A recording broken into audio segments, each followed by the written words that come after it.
was at home in Bloemfontein and the missionaries would have come then, I would say, no, I don't need the missionaries. I don't need this church. I'm happy here. I've got everything. But I had to be separated, to be on my own feet, standing there and thinking, now what? And then you could listen. Yeah. And that is why it was the best time that I could ever have found the gospel. It's wonderful, huh? But of course also, if things don't work out the way you want it, then you're stuck. You think, now what? Where do I turn for help? Nobody's going to help me. And then you think, oh, but there is a God. He can perhaps help me. And that's when you start thinking. It works very well that way, yeah. That is awesome. Yeah, we talked to Lawrence Wonderly when we were in Salt Lake Yes, a little while this poor back. old man is now deaf. He so was kind. here. Remember, he came here. Yeah. It was amazing. He says it just worked out perfectly that he had enough money to come. That's awesome. Yeah, and he didn't want to do any scenery viewing. He wanted to meet the families. That's awesome. Isn't that amazing? So I met them all, and that was very nice too. But we were very active in this little branch at that time. You know, it was a small branch. It was the size of this room up to the other end. That was the hall. Wow. We actually met, and about 50 people. Wow. And that's all we had. 50. Yeah. That's kind of big for a branch. I've been to... Yeah, but they struggled to get through to the people in Austria because they're all Catholic. And the war has done something to them. Nothing strange was good enough now anymore. This is a strange church, you see. Everything is strange. They didn't want to know. Like when they knocked on my door where I lived with these people, the lady was then, I wasn't. So she locked her front door 7 different ways. So scared. You know, and this little chain also that you put in. You can just open the door slightly to talk to people. And she was so scared after the war, so she says, I want to know nothing about politics. Go away. Oh. So they said to her, it's no politics. We want to talk to you about religion. Oh, I've got my own religion. Oh. And then the kept on, you know, putting them off. So she said, oh, but there is a South African here. You might want to speak to her. Now, normally, when they've gone through a apartment, they would move out and not come back. And then something said to them, go back to that South African sometime later. And they were in a state, these missionaries, 10 of them in Vienna, 10. The missionaries were all against the leader and said, we want to go home. There's nothing we can do here. Nobody's opening the doors. We've had it. So the leader said to them, why don't we fast and pray before we make these drastic decisions? And they fasted. And then they met me. Wow. And the whole world changed. And the first time, I was very adamant not to join the church, you know, because it could be, you know, one of those sects with the black stockings and the bolas and the blue dresses, you know. And I thought, oh, this is another sect. I must be careful that I don't jump into something so bad, you know. And eventually, when I found the church to be true and the Lord gave me my answers, then I said, okay, now I'm ready to go and see what your church is like. I'll go there. And I remember Elder Beers. He was standing there on the staircase. We had to go upstairs to this little hall. And then he was so friendly and so kind, and he greeted me so nicely.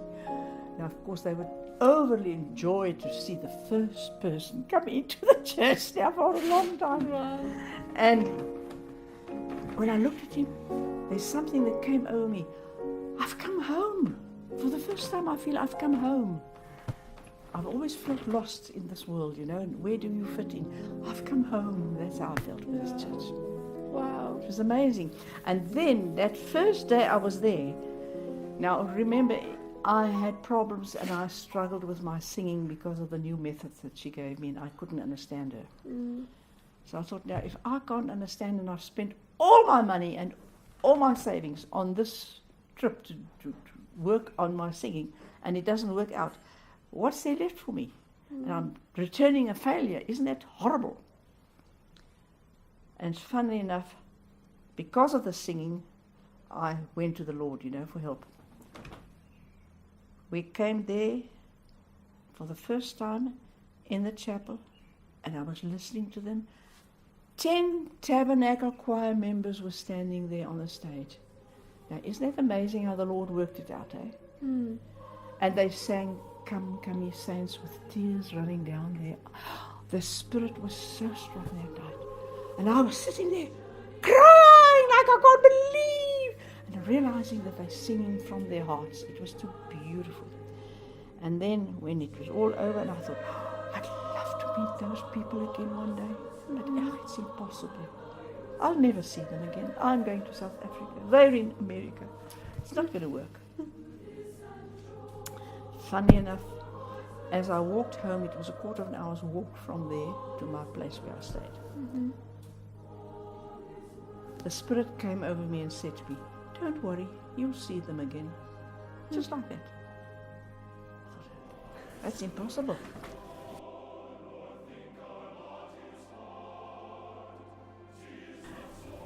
10th of October, I was baptized in the Blue Danube River. Oh. Mm-hmm. And it was cold then, very cold. It was raining sleet. Oh.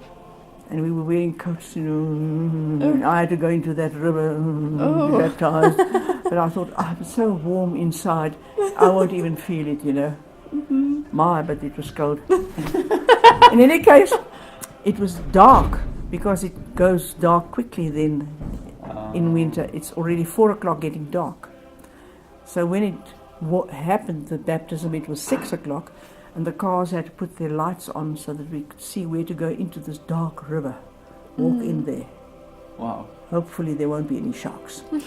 So then, the white figures with the black river, it looked so beautiful. It's a pity we couldn't have had a picture then. Yeah. Oh, yeah. And Lawrence went in to baptize me. He baptized you. And now something interesting happened again. We had to go with a tram to this point where the tram ends. There we stop, crossing the Red Bridge, where the Russians came in to invade Vienna. Wow. Crossing the Red Bridge, and then we stopped. And the houses stopped, and then we had to walk a quarter of an hour to the banks of the river where the baptism was going to take place. There was a little hut, and in that little hut they made arrangements where we could get dressed and undressed. And then Lawrence said, now remember Lawrence and Shulsky is now from Sacramento, Auburn. Now he said, great fuss if only the strong wind would not blow, because if we went into that cold water and the strong wind on us, it would be terribly cold. That's what he said. And I remember coming to the banks of the river and I saw this calm scene, and I could just make out the other end of the river on the other side before it became completely dark. And I thought, how beautiful, serene and beautiful. So we were baptized and confirmed straight away in that little hut afterwards. So we walked back. As we come to the section where the houses start, where we have to catch the tram again, the wind starts blowing again. Wow. Did you see that? I said, yeah. There was no wind. Wow. Isn't That's it amazing? Yeah. The Lord stopped the wind for that moment, and then it started blowing again. Yeah. Wow. Isn't it amazing? That is amazing. I love things like that. Makes you feel, the Lord cares. Now that wasn't just because, the Lord knew what we needed. Amazing love. Telling me that this is the church. Yeah. The Lord's there for you in every way. Yeah, it's true. You're right.